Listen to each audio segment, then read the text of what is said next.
Do you want to be the very best like no one ever was? Is to buy them your real test, to build them is your cause?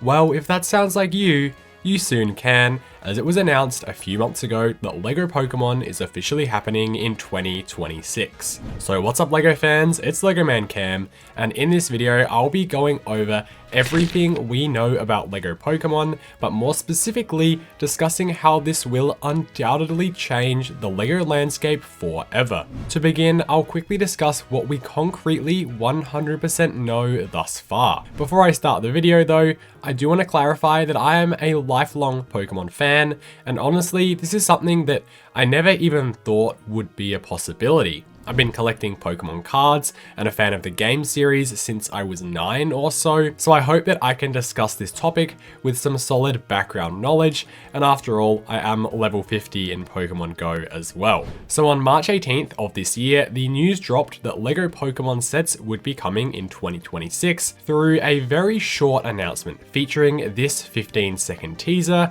of a brick-built Pikachu tail being built together, which then let off some thunderbolts to reveal the LEGO Pokemon logo before fading out. Otherwise, since then, it's been relatively quiet regarding this news, with no new leaks, whether that be image or text leaks, meaning that this collaboration is being either kept securely under wraps or is still quite far off. What we can actually pull from this announcement, as although it's just 15 seconds long, there is still a lot to unpack here. Firstly, the Pikachu tail itself is brick built. Now, that could just be a demo that's used for this trailer. However, it could be indicating to us that we're going to be getting fully brick built Pokemon rather than smaller molded figures, which would be more minifigure scale. This factor really decides as to how LEGO Pokemon will look in its entirety, as smaller molded Pokemon would mean we're getting trainer minifigures and set builds like a Pokemon Center or Pokemart, whereas the bigger brick-built Pokemon would mean more larger sets, focusing on a probably smaller selection of Pokemon. Some more evidence to support the brick-built Pokemon though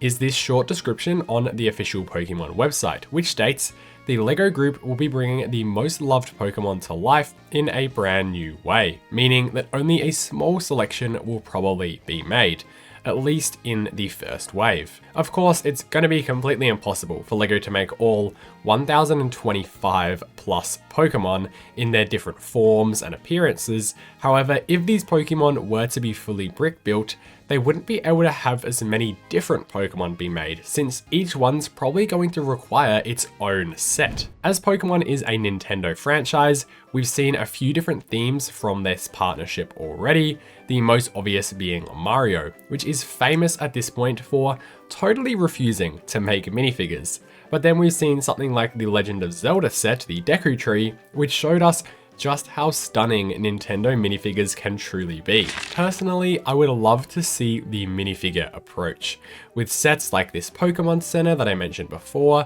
as well as minifigures of different trainers from the games, or even classic characters from the anime like Ash, Brock, Misty, or even Jessie and James in a Meowth balloon. What a great set that would be. The Pokemon themselves would then be smaller molded figures, just like we're used to for regular animals in LEGO like dogs or cats, and then maybe the larger Pokemon could be more brick built or bigger, but of course they would probably still have to use some more new molds. To be honest though, this avenue would be incredibly costly for LEGO, as producing tons of new molds is something that we rarely see for a new theme, as specific themes are usually allocated a certain number of new molds that they can make, so this just doesn't seem feasible. In the case of larger buildable Pokemon, which I'm believing to most likely be true at this point, we can expect these to look similar to those that are made from Mega Constructs over the past few years. It seems that this partnership has probably ended now, therefore allowing LEGO to continue making new sets, but more interestingly, we can look at these sets to get an understanding of how they may look, but also which Pokemon may be chosen. So I want to quickly brainstorm a wave of 10 different Pokemon that I think they might make sets on. I'll get the most obvious one out of the way first, that being Snom.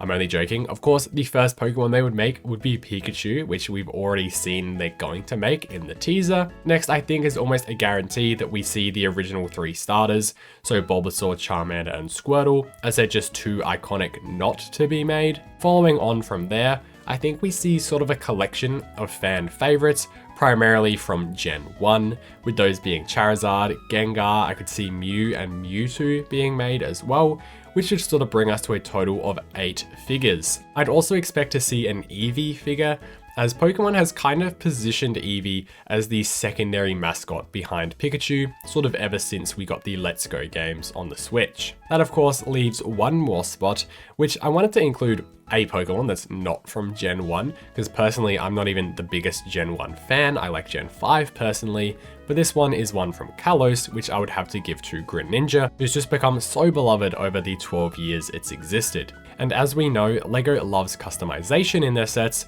so they could even include some extra pieces here to turn it into Ash Greninja. So with all that being said, looking at how the sets will be made, and perhaps which Pokemon themselves will actually be getting sets based on, I really would like to discuss how this, in my opinion, is going to be completely changing the LEGO buying landscape, as I personally don't think people realize quite how big and just massive this partnership is actually going to be. As we know, LEGO is the biggest toy brand in the world.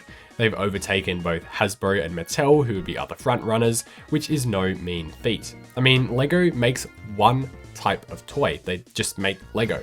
Whereas Hasbro and Mattel have things like action figures and Barbie dolls and toy guns. They've got so much more of a product portfolio, whereas Lego is still king. But what is going to be insane here is that this pairing is the pairing of the biggest toy brand in the world, in LEGO, with the biggest media franchise, which is Pokemon. Pokemon has generated over $98.9 billion in revenue since 1995, and that is bigger than Mickey Mouse and Star Wars, Marvel, the MCU in its entirety, and even Harry Potter. So when we think about how big this collab is going to be, it's going to be huge. Now, if you're already a fan of Pokemon, which I assume you probably are since you're watching the video, you may be aware of the many facets of Pokemon. What I mean by this is you have video games, you have the TV show, the anime, you have movies, and then all merchandise like plush toys. But what I want to bring up here are Pokemon cards. Now, Pokemon cards over the past few months,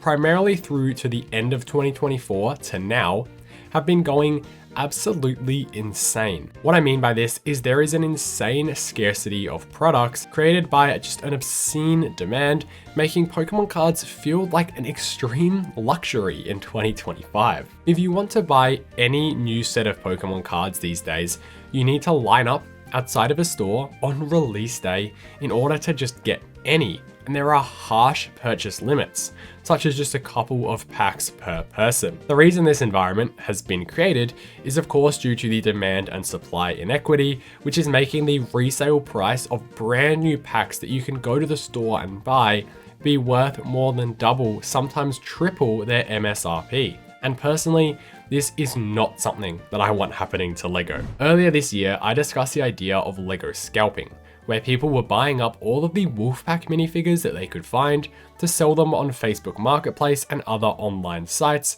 at a much higher price. However, this is absolutely minuscule in comparison to how it is with Pokemon cards. I'm sure you've all seen the videos of people fighting in Costco, kids crying, and just groups of grown sweaty men queuing for hours just to be able to make a quick buck. Talk about peak unemployment.